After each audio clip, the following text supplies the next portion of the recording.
YouTube. If you see my face, you already know what's going down. You got the best settings for a Marvel Rivals hero on controller. Today we are doing the Human Torch, one of my favorite heroes. He's a flying hero, so naturally you want to look up what is the best way to control someone who is so easy to move around, someone who can become a movement player a little bit easier than Iron Man. He's a very aggressive version of him and Storm combined, so these are my settings for him. Now, pretty soon here, my next controller settings video is going to be a how to make your own controller settings for every single hero. I'm going to put different categories in, people who need to flick around like Wolverine or Black Panther.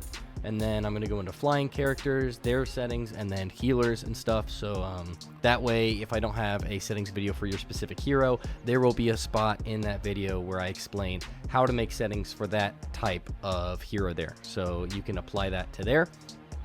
But anyway, here are my bindings. We're going to start here because he is a very, very hard character to control on controller, because if you're on keyboard and mouse, you've got a lot more keybinds to work with to control characters that are very complicated. So we have to be very, very efficient when we are making space on all of our binds. So I'm going to show you what I do. Let me get rid of his voice because he likes to yap a lot. But we go over here. Here are my keybinds. I've got ascend and descend on my right and left bumper because I hold my controller like this. So I'm going like this when I'm moving around. I can control my thumbsticks at the same time that I'm going up and down. That is the most important part. So you need to be able to control his height. And look, while you're moving around, and look how hard of a target I am to hit. I can be in front of a Spider-Man, right in front of a Spider-Man, right in front of a Bucky, right in front of a Widow, and they cannot hit me because I'm such a hard target to hit here. I'll be at like a third of my health, come in. Obviously, he's got this dive attack, huge. I'll finish this off, and then I'll do one of these before I actually jet off and go after they start their reload. That is why the bindings there are really important. They're right next to each other. Another niche little movement with him, if you're on controller, don't know if it works on keyboard or mouse. If you hold descend and hit ascend periodically, here I'll show my controller again. I'm up high, right? I'm going to start up high. If you hold descend and then keep hitting ascend, nothing changes. But if you hold ascend and you tap descend, you'll start going down. So what I want to do with this is recommend that while you're fighting, you hold ascend while you're fighting and periodically tap the descend. That way you're constantly dipping down every now and then. If you can see that I'm doing it, it's easier to see when I have the sprint open. I'm going up and then I'm tapping as I'm shooting the descend button. So I'm like constantly bobbing up and down. Here we go. I'm going to show you again after that recharges. I'm shooting. I'm holding down descend and then I'm tapping while I'm shooting and shooting. And that is something that will help you bob up and down. So that helps you movement in the air. And then you can tap in between, like left bumper, right bumper, left bumper, right bumper, while you're moving around the left stick. And look how hard of a target that is to hit. So that's why I have those bound. Just make sure they are something that is really easy to hit while you're using your left and your right stick at the exact same time. Even if you hold your controller like this, like I used to, and most normal people start off doing, you can make the ascend and descend the triggers and then maybe fire with these. You're going to have to figure out how to use as much real estate as possible. If you're playing this game, man, I really, really recommend hold your controller like this with your index and middle fingers on your triggers and your bumpers. It's going to make you better at every single game. A lot of people are going to ignore my advice there because you don't want to feel like you're playing bad, but I'm telling you, it helps so much. But just a recommendation. That's why I picked that. Melee attack is clicking my right stick. The sprint here, I click in my left stick to start it, and then I can click it back out to hit the cancel for it. And you see that meter on the right side, that is how much he has. So I'm always having my left thumb on my left stick. So to have that able to start a fight, boom, hit it, and then I can engage that immediately and try and get away. And then disable it, fight, boom, and then get out of the way again. It's another bind that lets me get in and out of that action really fast. These left and right D-pad things for here are my back buttons, my inner left and right. So this is my left D-pad and my right D-pad. So I'm not actually lifting my thumb off of my thumbsticks to hit my D-pad. I am using my paddles in the back. Again, this is how I hold my controller. So I'm using my ring fingers to hit these paddles back here, or these buttons. That's why I have that, in case you think these bindings are confusing. And then again, my Omega Fire and United Siblings. Well, the A I don't have a bind for, but X is this button.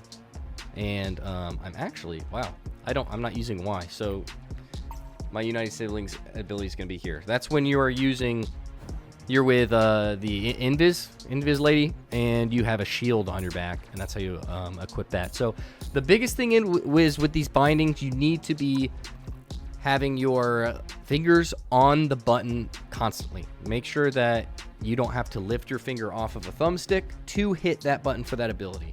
That's why this is usually a keyboard and mouse player for someone who's really good on him. But if you can assign enough real estate to compete, you are at no disadvantage whatsoever when you are playing Human Torch, because you are able to control him just as well as they are. So make sure you're giving bindings that are really comfortable with him, because that is the skill gap there. So there are a few new settings in Season 2. I'm going to do another video on that, but we're going to go over, these are my settings for the majority of my characters now in Season 2. So 450, 253. If you're wondering what the disparity is between these two numbers, you multiply 450 by 0.652 to find what your vertical sensitivity is. It has to do with aspect ratio. Check in the comments, someone always explains down there. But whatever horizontal sensitivity you multiply it by 0.652.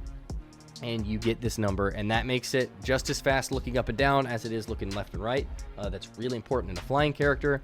I know 450 looks way too high for you. I'm sure you're already complaining in my comments saying this is useless. It's not.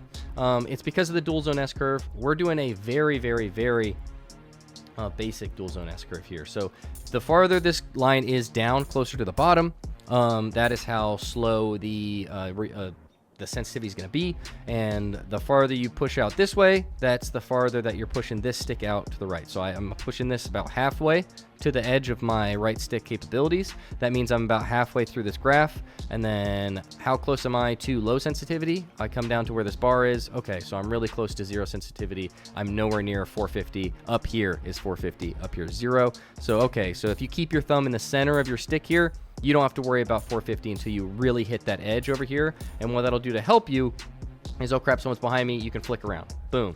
But if I still want to track, look, I still have this slow sensitivity to track someone. See, I can still hit these shots when I'm tracking them slow, and oh crap, someone's behind me, and I can flick. Now, to build off of that, some of the new settings here, as we get on here, horizontal max dead zone sensitivity boost, you see I have this at 100. That flick that I just showed you to flick around is so much faster because of this new setting. Controller 100% got a buff this season because of this setting right here. Everything else just copy. This is just your dead zone, so you can make this 0 and it'll help you a lot with more real estate. But this, I 100% recommend maxing this out at 100. So we set this at 415, 253 so that it's equal going up and down and left and right. But if we hit the edge of our controller, you're only flicking horizontally, because if you want to go that fast, you're only trying to turn around. The only time I'm trying to go that fast is when I'm trying to turn around, someone's behind me. So I can hit this. The more practical thing here is if I'm hitting this and then I want to get out. See, I can flick around as fast as I can and get back into the fight. Really big with him and his dive attacks there. So I would recommend keeping it on 100. If it flicks too fast for you, you can bring it down farther. But this is a huge help to controller players, because if you're on keyboard and mouse, man, your biggest thing is if you set the sensitivity right, you can just flick, flick, flick, flick. And the best we can do with controller here is boost it so we can flick around and get to another target there while keeping control of our tracking so that we can still compete in these fights and get the best of both worlds. Because usually when you're playing on controller, you have to pick between accuracy or movement. And now with this boost, man, it helps you get the best of both worlds. Here are my aim assist settings. Keep them pretty basic. You're in the air moving a whole lot. I don't want to tweak them too much. Character movement input dead zones. Man, this is a toxic area.